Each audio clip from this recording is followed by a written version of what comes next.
Okay, we'll move back then to Senator Ludlam, who has some questions to pursue on the Defence White Paper, and I understand Senator Fawcett has a couple of questions as well. So, Senator Ludlam. Okay, thank you. So the 2013 White Paper has acknowledged that climate change has security implications for Australia in the form of climate-induced migration and resource conflicts, and I think there's 4 or 5 paragraphs on that subject. Now, the UK Ministry of Defence and the US Department of Defence have developed fairly detailed climate change strategies for the military, but there doesn't appear to be any consideration in the latest Australian Defence White Paper on what the implications that changing security environment will actually have on procurement decisions. So there's an acknowledgement there. There's no explanation of how it might affect anything that we actually do. Am I mistaken in that regard? Brendan Sargeant, Deputy Secretary Strategy. As you say, the White Paper does talk about climate change, and it talks about the types of problems that are likely to occur as a result of the interaction of climate change and the nature of the strategic environment we're in, which is predominantly a maritime environment with much coastal development and so on. When we think about that in defence from a capability perspective, we look at the types of capabilities that are going to be useful in the sort of events that might be precipitated as a result of climate change. And so in our capability set, we have 2 landing helicopter dock amphibious ships, which are very large and very capable. C-17 Globemaster strategic lift aircraft and MRH-90 multi-role helicopters. And they're the sort of capabilities that are useful when you're responding to crises or natural disasters or other events that might come out of where climate change may be one of the causes. And so the other thing is that we have within Defence quite a elaborate process of monitoring our strategic environment and ensuring that the capabilities we have and ADF levels of preparedness are able to respond to the sorts of contingencies that may occur. And so we are watching it all the time. Is Defence considering producing a more substantial separate document or an appendix or something on climate security, such as has been done by some of our allies?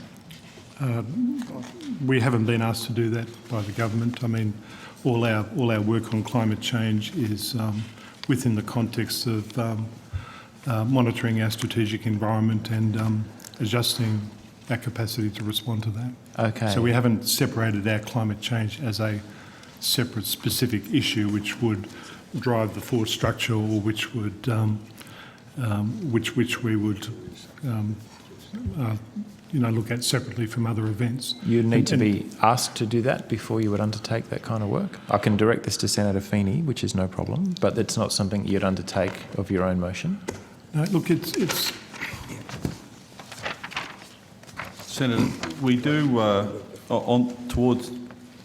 to that end, we do have an energy establishment strategy, which is looking at our facilities, infrastructure. How do we make that as energy efficient as we can? How do we hold people, and logically follow on from that, how do we hold commanders to account for minimising energy use and all that? Okay. So that's one part.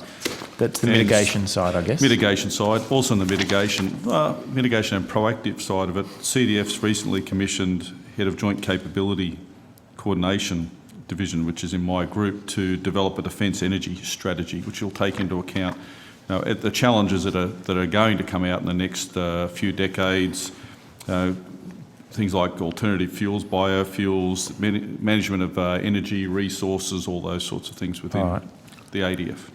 That's useful. When's that likely? When are you timetabling that for completion? That's just starting now, Yeah. so I haven't got a full timetable for that yet. Okay. Is that something that Defence initiated? Or Yes. Yep. Okay, good. Defence energy strategy.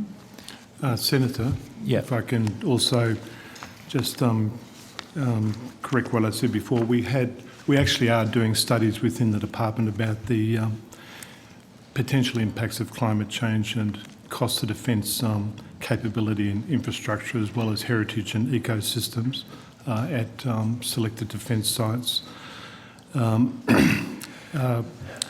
The purpose of the studies is to look at the risks associated with climate change impacts on major bases, looking out to 2040, 2070 and 2100.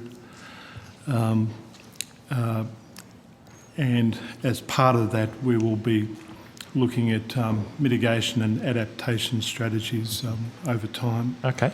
This is useful stuff, as well as what you've introduced. I wasn't aware that you'd initiated an energy strategy. Where I'm really trying to get to, though, is what kind of conflicts is the ADF likely to be called on to be in the midst of, and how is climate change shaping those? So, although this is useful background for us, I'm still surprised to see a defence white paper that effectively ticks it off and acknowledges that there's an issue there, when reading what's being written in the United States and by the British MOD, it is starting to shape many, many aspects of their security thinking, including procurement decisions. It doesn't appear to be occurring so much here in Australia. Well, if I can just perhaps Sure. take issue with that proposition, Senator. You will see in the white paper that there is discussion around stabilisation operations and the future the ADF has in that particular field of endeavour, and that builds on Australian experience in East Timor and the Solomon Islands. Clearly, in the strategic thinking going on inside Defence, it is well understood that climate change, whether it be storms or tsunamis or food security issues or resource security issues, provide another set of stresses on nation states, and the white paper does talk about our region and how there are a number of nation states experiencing those and other stresses, and that we need to remain cognisant of that when we're assessing our strategic environment. So I would say that this is something well understood inside Defence and inside our strategy group, and that is reflected in the white paper. I'm aware that there was a Pacific Environmental Security Forum in Sydney last month, which the US Pacific Command co-hosted with the department here, with 18 countries present. I had the privilege of launching it. Okay, because that's exactly the kind of forum I'm talking about. Is this a shift towards establishing regional cooperation amongst defence forces in response to climate change? Is that what was on the table at that meeting? Well, that was. Well, I mean, all of the presentations given at that conference are open source, and the presentations made by a range of countries, including Australia, all went to the practicalities of how we can cooperate and, I guess, assess future requirements for humanitarian assistance and disaster relief. So it was I guess, a solid interaction by regional militaries and think tanks and others about how to deal with some of those questions. Okay, so it wasn't just military collaboration, there were civil society organisations and researchers and so on present as well? I would have to take on notice the exact attendance, but it was a combination of defence personnel, military personnel, and others. Okay. I'm noting just moving away from climate change, but still on the white paper, noting that the Defence white paper does address the issue of UAVs or drones and indicates that they suit the ADF's requirements. And so I would just like to go into a little bit of detail about where the Australian government and the ADF's thinking is on that. General Hurley, in February 2013, estimates said that he wouldn't be surprised if weaponised drones eventually make their way into the Australian Armoury. Paragraph 832 says that Defence is investigating options and analysing the value, and notes that legal considerations are an important element. So the language in there is fairly careful. Are considerations and options and analyses underway on incorporating weaponised drones into the ADF anywhere?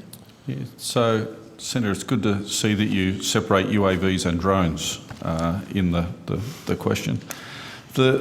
Because it is two separate but connected issues.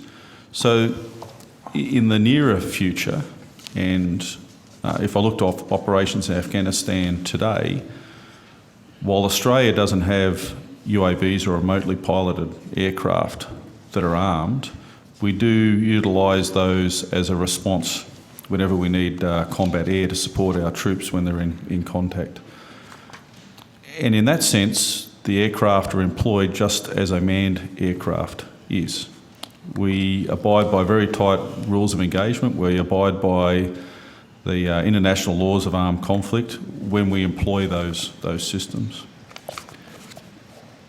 Whether we get remotely piloted aircraft or not as a part of our capability is a part of our capability development process in the coming years, and all the considerations that you just talked about are the considerations that we would discuss and take into account. But if you take it further out now for next decade after, as you start talking more about autonomous aircraft, and this is where we do get into the drone. So that's where I think we will see more debate around the legalities of those systems. Because at the moment there is a human in the loop at the whole time as you go through the detection, identification, positive identification, and the decision to engage or not. The real question will come much into the future as we talk about an autonomous way of doing that and whether that will occur or not. I'm going to jump straight there since you've taken us there, because that is an important distinction to make. Are you aware of a global campaign that's been launched by groups including Human Rights Watch around a legally binding instrument on fully autonomous? I'm aware that it has started. Have I had in-depth knowledge of it? No, I don't. But I also understand the discussions that are going on at the moment where people tend to blur policy and decision making with the tool that does the task, if that makes sense. So at the moment there's a huge debate around the current armed UAVs, and the real debate is actually around the policy and decision making, not around the tool that is doing the task. So I think people are naturally going down that route, whereas the real discussion should be this future discussion on autonomous employment. No, I think there are legitimate issues around the use of ones that are piloted remotely. So we'll come back to those in a moment. But on the Human Rights Watch campaign, there is a call now, a UN Special Rapporteur call for a complete moratorium on vehicles that are armed and autonomous. Does that have bearing on discussions or thinking that the Australian government is having around the use of these weapons? No, it doesn't. Not at the moment. It is a debate that I think needs to be had in the future. And recently co-launched the Drone Power website with the Williams Foundation about 2 weeks ago, which was preempting what I'm going to ask you. Which is it's a non-defence organisation. It's a non-defence organisation, but we support it because it's encouraging this discussion, and rather than make it a discussion on emotive or myth grounds, it's to bring out the debate on factual and legal grounds. Okay, so let's talk through. So you've answered my question. Defence has engaged or been engaged with the Sir Richard Williams Foundation. Yeah, we support the Sir Richard Williams Foundation's research in this area. Okay, so is there a particular study underway at the moment into Australia's use of these things? Through the Williams Foundation? Yep. Or yes. Well, the Williams Foundation is supporting this discussion and debate, and I don't have all the details of their I might assist just here for a moment, Senator. The foundation you speak of is supported through the defence grants process. I would say with a reasonable level of confidence that Defence has not guided that foundation in the individual pieces of work that it pursues. Okay. No, in fact, we do encourage it because it's a debate that needs to be had. But you're aware that the foundation is funded in part by Northrop Grumman, Raytheon, Lockheed Martin, General Atomics, very large US weapons contractors. The that foundation make these is vehicles. because it's predominantly aviation oriented. Yeah. That would make sense. So the companies that produce these weapons are funding the entity that Australia is using as a bit of a touch point for having the debate on whether we should adopt them. Does that strike you as a bit? It's those companies, it's their decision to invest in the Williams Foundation. not ours. Okay. You're aware that they are, though? This is not... Oh, this yeah. is- I mean, it's very open. You jump on the website and They're they're all right there. there. That's Yep. right. Yeah. So it's nothing being hidden there, I don't believe, from the Williams No, it's Foundation. right out in the open. So is there a particular study, or is this more advocacy? You said there's a debate, there's a conversation, which is a good one to have. Yeah, it is a good conversation to have because it's not just focused on the military use of remotely piloted aircraft or, in the future, drones. It actually is looking at addressing all the domestic and civil uses, the regulatory side, legal side, safety. It brings into in the discussion around CASA and the ability for these to fly in airspace, civil airspace, and what the restrictions may or may not be. So it tries to bring it all together because, in a lot of ways, this is the future. I It's spoke. interesting as a pilot saying that, but it is the future. I know. There's some contest there inside the Air Force, certainly. I spoke to CASA last week about that. I must admit, particularly why I bring the conversation here, I'm more interested in the vehicles that kill people than the ones that monitor crop yields and that sort of thing. So if we look at the remotely piloted aircraft, the issue right now,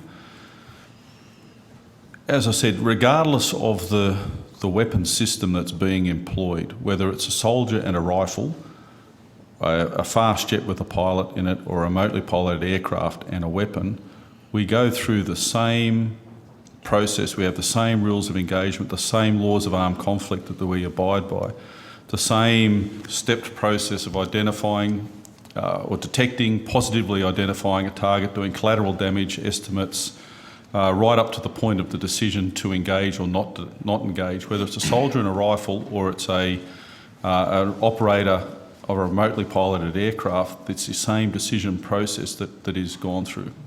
Are you aware of the very high numbers of civilian casualties that we've seen resulting from the use of UAVs by the USA in Afghanistan and Pakistan? I know of the civilian casualties that have come from airstrikes, and I would not be able to break down between remotely piloted and piloted platforms. I know there have been issues with both.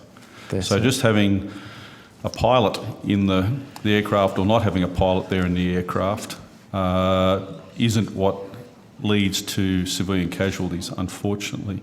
What I would say, though, is in many cases, having a pilot sitting at a console, not in the platform, actually makes the identification task and the engagement task easier because he or she is not rattling around at 500 or 600 knots under 4 to 6G, manoeuvring in a fairly violent environment, deconflicting and with wingmen and all that while they're trying to assess the sensors that they've got. A remotely piloted aircraft, those sensors, they're sitting in a stable environment, cup of coffee on the table there, and without all that worries of their environmental pressures, they've actually got probably a better picture and the better ability to make those targeting decisions. I was able to visit the guys flying the Heron guys, when I was in guys Kandahar, and I thoroughly take on board the distinction, but the pilots also got skin in the game, and the guys with a cup of coffee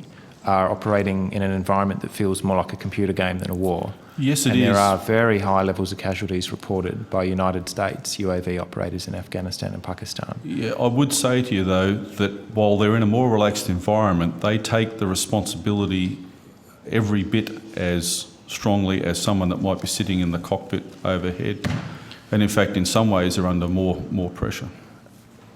Are you concerned about the proliferation of these vehicles, which are getting cheaper and cheaper and easier to fly and more ubiquitous, and their use against Australian troops? And their use against Australian troops? Sure. They're not going to remain in the hands of the United States and Australia. No, and in fact, that was part of what the discussion for the Williams Foundation was. This isn't only an issue that we would need to contend with in operating, but from a defensive point of view, it's something we need to take into account as well. Is the US flying UAVs out of Australia at present? No. Okay. Are there any restraints, because I'm going to come to the marine deployment in a second, are there any restraints on the US basing them in or transiting them through Australia at airfields where the US is operating, such as at Tyndall?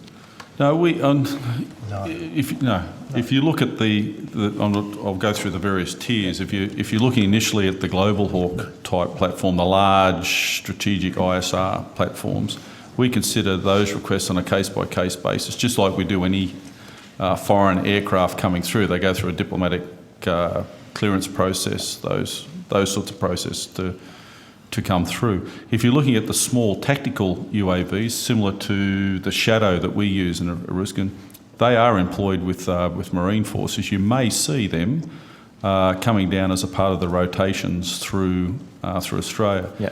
But they will be operated in restricted airspace, clear of urban areas. As part of the rest of the training that they're doing? Yeah, that's right. Yeah. Okay. It's just a sensor that they employ. So we do, Australian air traffic controllers at least are given advance information as to the objective of any drone mission through Australian airspace or UAV mission? Though, like any aircraft coming through, they'll go through the normal diplomatic clearance process. Okay. So there are several references in the DWP on the basing of US Marines through Darwin. It's not basing, Senator. Just to get, we had to get it out of the way, didn't we? I know. It's basing. At least we're consistent. So we've been, so am I. So we've been assessing the increments. So the first 250 and then the later assessment that was conducted by Deloitte was for up to 1,100 troops. That's right. That report issued in May. They consulted with us. I met with two of their researchers and they said the draft was going to you in early March. The report was tabled 10 April. Did Defence request many changes to the reports before they were published? I will have to get Air Vice Marshal Hart in. He's the head Joint Capability Coordination. He's responsible for coordinating. Just to get you an answer on that, he should be coming up. I don't believe so. It was done in consultation with us, but I can get an answer for you on that.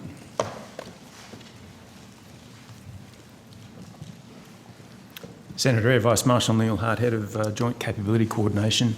The team from Deloitte worked very closely with us as they produced the final report, and there were some modifications to some of the wording and the language, but not substantial change at all to their findings or their assessments. Okay. Do you want to just describe the general character of the changes that you made?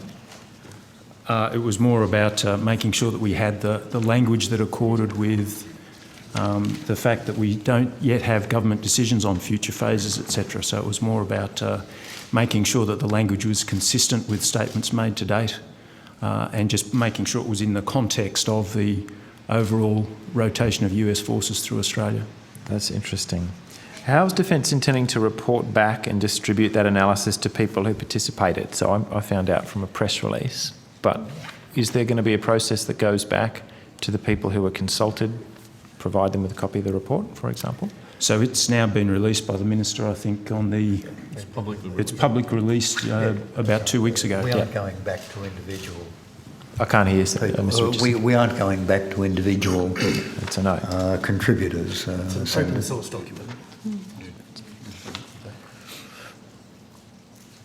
The report on economic impacts, that part of the report, doesn't shed any light on the extent of cost sharing.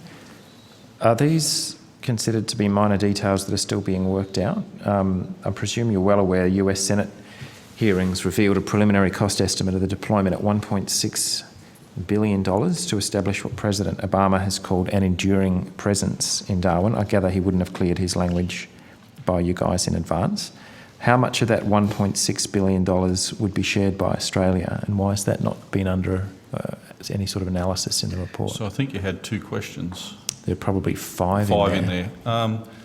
That wasn't a part of the focus of that particular report. Okay. That report now goes to government for government's consideration to approve the next stage of the marine rotation through the Northern Territory. Sounds like President Obama's already approved it. It's going to be an enduring presence, he said. No.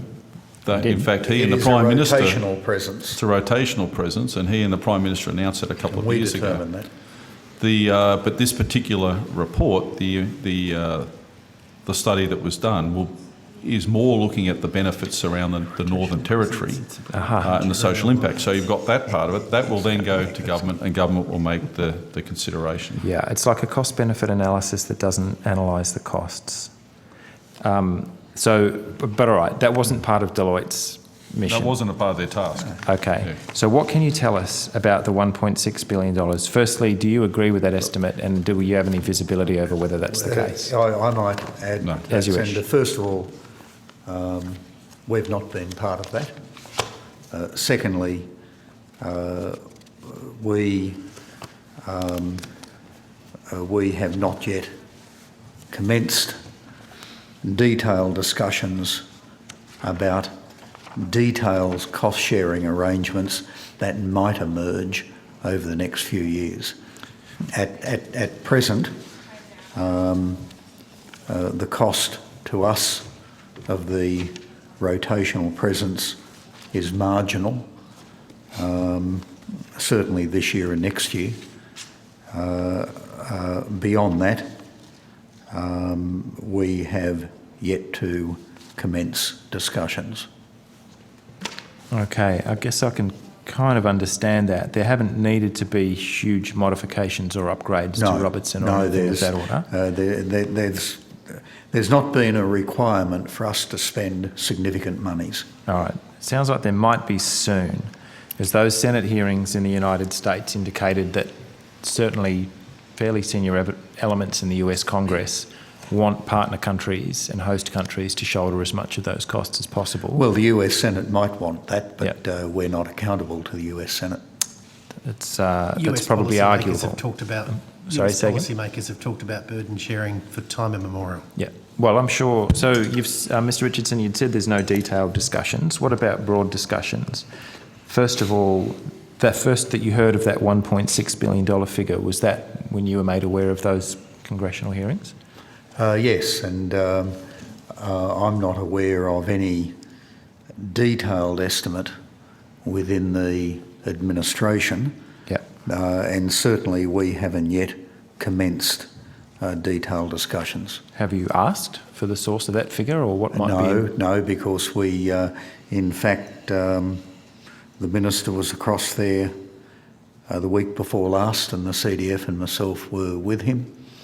And we will commence more detailed discussions over the next 6 months. Why was it not discussed? This figure of 1.6. Well, it's not. I'm interested. Am I the only person who's interested to know what that money is about and whether we'll be paying Senator, for it? I don't get too fussed with amounts I hear before US congressional committees. The way their system works is very different to ours. And the cost to us at present is marginal. We have time up our sleeve, and we will commence those discussions, as I said, over the next 6 months. What do you mean we have time up our sleeves? Well, it's going to be a marginal cost this year, and it'll be a marginal cost next year. All right, I see.